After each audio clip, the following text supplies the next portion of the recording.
Hi, my name is Dr. Kasia Kynes, and I'm a CEO and founder of EBV Global Institute. Today, we're talking about traveling and EBV. We're going to talk about traveling on land and why it's relevant when you have chronic EBV. So, what's up with traveling? I have another training on traveling by the plane, and we have an entire masterclass series. And one of the trainings is an intense, in-depth, really meaty, juicy training on traveling by air and on the land. The reason why it's so important is that when you have chronic EBV, you actually are very susceptible to reactivation of the virus when you travel for many, many reasons. I'm going to simplify it today and just give you four solutions, what I'd like you to try to consider doing when you travel.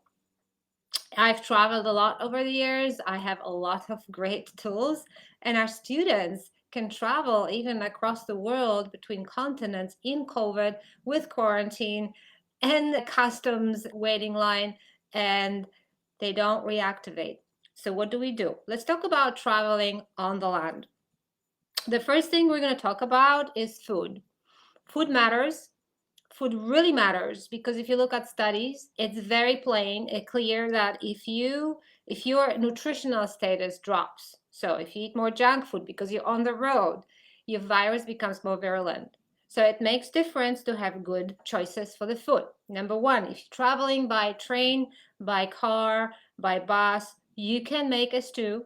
I recommend 100% plant-based, so you don't have to worry about temperature and meat. And you can put it in a thermos. There's fat short thermoses with big mouth when you can have a spoon and it'll hold it hot, especially if you have an ice box, and just keep it hot in there. That's what I used to do actually when I worked in a clinic that was far away. I had my thermos, that was my lunch. I had an everything stew in it, like everything in the stew. The beans, or lentils and brown rice or quinoa cooked, vegetables, all kinds of sweet potatoes. So when you travel, I assume in the States we travel most by car. So I'm going to talk about that, but it may apply to the bus and to a train too. The stew is important even in summer when you travel for fun, because think about it, when you are in a car, you have AC on, and that's really going to affect your immune system. And cold blowing air is really detrimental. So a hot stew with everything in it is really nourishing and will keep you warm. You just need some utensils, paper towel. Number two, if you have cold meals, I would just throw cooked beans and rice and some cherry tomatoes, easy finger food, or sliced bell peppers, something that doesn't really squash in and leak. That's what I would do. And then number three, and cilantro, it would be great, or parsley, or dillweed, whatever you like, or basil. Chop it as well and have it available. I would use metal containers rather than glass because glass can break, but I wouldn't use plastic. And snacks that travel very well. So you can have a little plastic container with different berries that you picked up, organic berries, as long as you wash them before. Also, you can slice apple pieces, pear pieces, and also you can peel and separate pieces of orange. You want to have all of these done. You don't want to have to bite into an apple and have the saliva or the juice from the apple all over you. That's not good in traveling. And of course, finger foods like cherry tomatoes, maybe a few olives, nuts, maybe. So that travels very well. And number two, I will tell you, protect your ears and protect your neck. One of the problems when we travel in summer and when we go to places in summer, indoors, inside in the buildings, is air conditioning. At least in the States, it's unavoidable. In most of the places, even in Pacific Northwest, if we go to a restaurant, sometimes it's like an icebox. In Europe, it may not be a problem, but you may have fans blowing. I am wearing this today because even though I don't have air conditioning or air blowing on me, I'm very aware that the back of my neck is one of the most vulnerable places on my body in terms of draft and wind blowing. That can actually trigger problems. You can get bronchitis, you can get a cold, you can get reactivation of EBV. So I show you this because this is my favorite traveling, look how beautiful it is, stylish traveling scarf.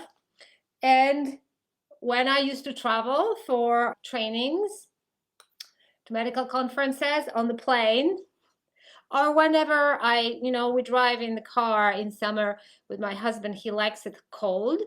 I always freeze, and I know it's blowing on me and blowing on my ears in particular. I always have this in my purse. I always have it around my neck. And so I think in my culture in Poland, we're very aware of not sitting in a draft, not so much in the States. So be aware of it and practice and see if that actually helps. There is some evidence in medical literature that some herpes viruses can reactivate if you blow air on the ear. When I found that study a number of years ago, I have been paying attention, and it's true. And this is EBV is a herpes virus, and it can actually reactivate. So protecting the ears from the blown air is very important. Even if you are, walking on the beach in summer and there's a wind blowing, just be aware and check with yourself. Number 3 is water, hydration. I would say if you're in the car, get a box, like a carton of mineral water in glass bottles, real mineral water from Europe. That would be the easiest thing. But if you don't have space, when I travel, if I have a backpack, my favorite source of filtered water is Berkey. This is a little traveling bag. It's not big, as you can see. And the traveling Berkey that's how it travels. You flip it, and that's how big it is, where you actually filter water. There's a little filter inside. So it's really important to have that quality of water. Also, hot is good, because if you're traveling in summer, any indoors will be again ice box with air conditioning.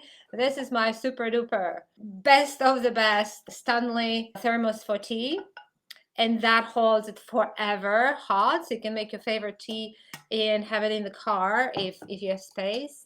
And you have little traveling mugs. You can clip them, no problem, but you also want to have a traveling mug just to have it handy, so you could actually pour out of here, put it in the car, and sip from it. Hot is really good when you are freezing. And number 4 is, this is a lifesaver. I've tested it in different places in the States. It works. It's global. It's Happy Cow. When you travel, when you have to stop and have lunch, please don't go to McDonald's, because that can raise your NF-kappa B, and the NF-kappa B is what EBV uses to replicate. So just one junk meal can really reactivate that virus. It's true. It's science. It's medical research. So what you want to do is, Happy Cow is a website or it's a phone app. You can use it either way. It's free. And this is for people who like plant-based diets. It's great for traveling vegetarians or vegans. But the thing is, the most beautiful thing about this app or this website is that it's global. I've been in Manhattan and I found a fabulous plant-based artistic Indian restaurant, and it was worth walking 20 minutes to find it, just using this website. In a small town of Greensboro, North Carolina, I found an amazing little local Vietnamese place, so fresh. So they didn't even have a website, but the community will rate. They will give you the address, the expense, their favorite dishes. This website also lists co-ops, health food stores. So wherever you travel, before you just see that, McDonald's, let's just pull over and eat lunch. No, type in Happy Cow, type in the location, the town where you're driving, and just look for ratings and directions and websites if the restaurant has it, and all kinds of menus options that they have, so you can actually drive a few miles, maybe if it's really worth it, have a nice meal. I find that vegetarian or vegan places or more ethnic places have more choices of healthier foods and fresher food and more produce. The American diners will be the worst, and the junk food places will be the worst. So this is how you travel with EBV. As you can see in most of my trainings on video, you will see me wearing scarves, and this is to protect me. And if I had AC, I would literally cover my ears. So for women, it's easier because you can wear a scarf, right? For guys, it's a little bit more awkward, but just be aware of it. If you'd like more information about traveling, we have a huge masterclass series, and like I said, you can find it actually on EBV Help website. It's $159, I believe, for the whole series. We talk about supplements, modes, labs, and traveling. And the traveling is really, really, really meaty, juicy. We're talking about flying and traveling on the land. This is just a little snapshot. It's going to help you when you travel. And let me see if there's any questions. If there's no questions, then just enjoy the day and practice, and let us know if these solutions actually help prevent reactivation and you had a good time and enjoy yourself while traveling.